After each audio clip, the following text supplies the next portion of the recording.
आज हम लोग डिस्कस करने वाले हैं role of hormones in initiating reproductive function. यानी कि रिप्रोडक्टिव फंक्शन का सिंपल सा मतलब यहाँ पे ये है कि जब कोई भी बेबी जन्म लेता है या फिर लेती है तो उस समय पे हमारे बॉडी में पाया जाने वाला हार्मोन्स क्या रोल प्ले करता है ना। इसके लिए हम लोग बात करेंगे। चलिए देखा जाए क्या लिखा हुआ है। सबसे पहला यहाँ पे टारगेट साइट। टारगेट साइट का मतलब क्या होता है, देखिए, endocrine glands release hormones into the blood stream to reach a particular body part is called target site। अच्छा, सबसे पहले ना यहाँ पे हम लोग बात करते हैं इंडोक्राइन ग्लैंड क्या था। इंडोक्राइन ग्लैंड क्या था, हमने पिछले वाले क्लास में बात किया था, क्या था जरा बताइए फटाक से। इंडोक्राइन ग्लैंड क्या था? इंडोक्राइन ग्लैंड सिंपली एक प्रकार का, अच्छा ग्लैंड का मतलब पहले समझ लेते हैं। ग्लैंड का मतलब होता है कि हमारे बॉडी में एक प्रकार का थैली जैसा है ना, थैला जैसा पाया जाने वाला एक ऑर्गन आप कह सकते हैं, उसी को हम लोग कहते हैं ग्लैंड। और उस ग्लैंड का नाम क्या यहाँ पे रखा दिया गया है, इंडोक्राइन ग्लैंड। और हमने कहा था कि ये इंडोक्राइन ग्लैंड से ही हमारे अलग अलग प्रकार के हार्मोन्स रिलीज होते हैं, है ना। तो अब यहाँ पे इंडोक्राइन ग्लैंड हार्मोन रिलीज करेगा, है ना, लेकिन ये हार्मोन्स हमारे ब्लड स्ट्रीम में आएगा डायरेक्टली। ब्लड स्ट्रीम का मतलब क्या है? ब्लड स्ट्रीम का मतलब ये है डायरेक्ट ब्लड में आएगा। जैसे हम लोग देखते हैं कि हमारे हाथ पे या फिर हमारे पैर में नस, जिसको हम लोग कहते हैं हिंदी में नस, नस के अंदर क्या रहता है, हमारा ब्लड रहता है, ये आपको मालूम है ना। लेकिन यहाँ पे ना इंडोक्राइन ग्लैंड सबसे पहला तो हार्मोन रिलीज करेगा, और ये हार्मोन रिलीज करके किस में डाल देगा, ब्लड स्ट्रीम में, यानी कि हमारे बहते हुए खूनों में डाल देगा, ठीक है ना। और ये बहता हुआ खून हमारे बॉडी में हर तरफ फैल जाएगा। इसका मतलब सीधा सा है कि हमारे पूरे बॉडी में क्या भरा हुआ है, ब्लड है, और जहां जहां हमारा बॉडी का पार्ट है वहां वहां ब्लड है। तो ऑब्वियस ये बात है, जब इंडोक्राइन ग्लैंड हार्मोन्स को रिलीज करेगा डायरेक्टली ब्लड में, तो ये हार्मोन्स हमारे बॉडी के हर एक पार्ट तक पहुंचेगा, है ना।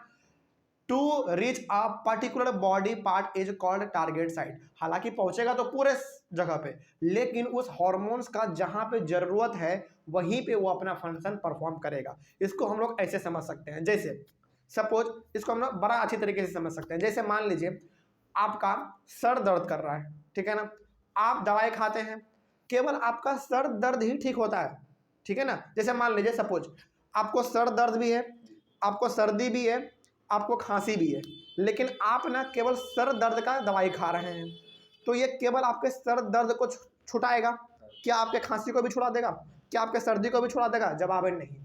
आपने सिर दर्द का दवाई खाया है तो केवल आपका सिर दर्द ही छूटेगा। इसी को हम लोग कहते हैं टारगेट साइट। मतलब ये हो गया कि वो दवाई जो आपने खाया, वो दवाई वहीं पे जाके टारगेट किया जहां पे उसका जरूरत था। उसी प्रकार से हमारे इंडोक्राइन ग्लैंड बहुत अलग अलग प्रकार के हार्मोन्स को रिलीज करते हैं, लेकिन हर एक हार्मोन्स का क्या है, फंक्शन अलग अलग है। तो वो हार्मोन्स वही जगह पर जाके फंक्शन परफॉर्म करेगा जिस चीज के लिए उसको बनाया गया है।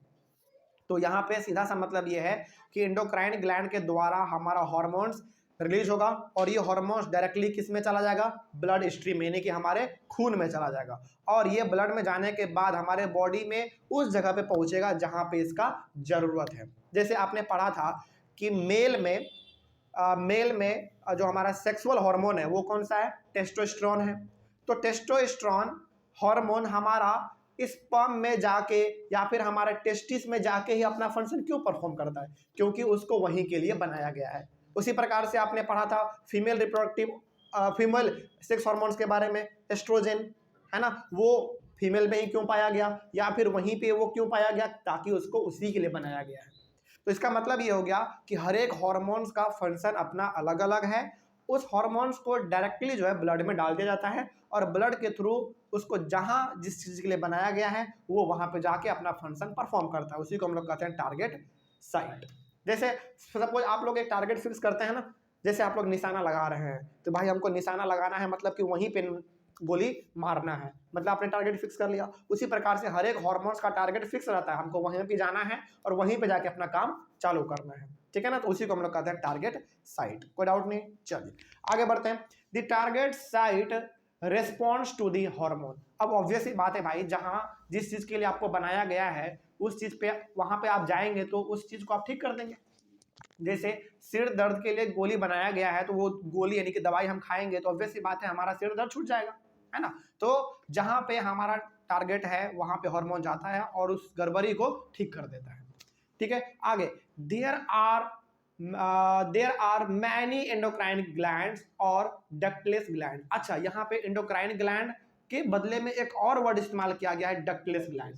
डक्टलेस ग्लैंड का मतलब होता है, हालांकि आप डक्टलेस ग्लैंड बोलो या फिर एंडोक्राइन ग्लैंड बोलो, मतलब सेम है, लेकिन इसका मतलब यहाँ पे ये है ना कि एंडोक्राइन ग्लैंड जो भी अपना हार्मोन सेक्रेट करता है, यानी कि जो भी अपना हार्मोन वो बनाता है, रिलीज करता है, वो ब्लड में डायरेक्टली भेज देता है, किसी भी डक्ट का मतलब यहाँ पे पाइपलाइन, किसी भी पाइपलाइन का मदद नहीं लेता है। देखिए हमारे बॉडी में ना दो प्रकार का ग्लैंड होता है, एक एंडोक्राइन ग्लैंड और एक एक्सोक्राइन ग्लैंड।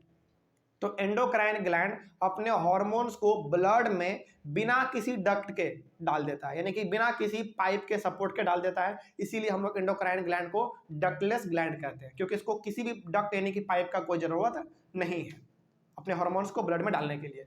लेकिन एक्सोक्राइन ग्लैंड जो होता है ना, वो अपना हार्मोन्स जो भी रिलीज करेगा वो उसको ब्लड में डालने के लिए एक पाइप चाहिए होता है, एक सपोर्ट चाहिए होता है, इसीलिए हम लोग उसको कह देते हैं डक्ट ग्लैंड।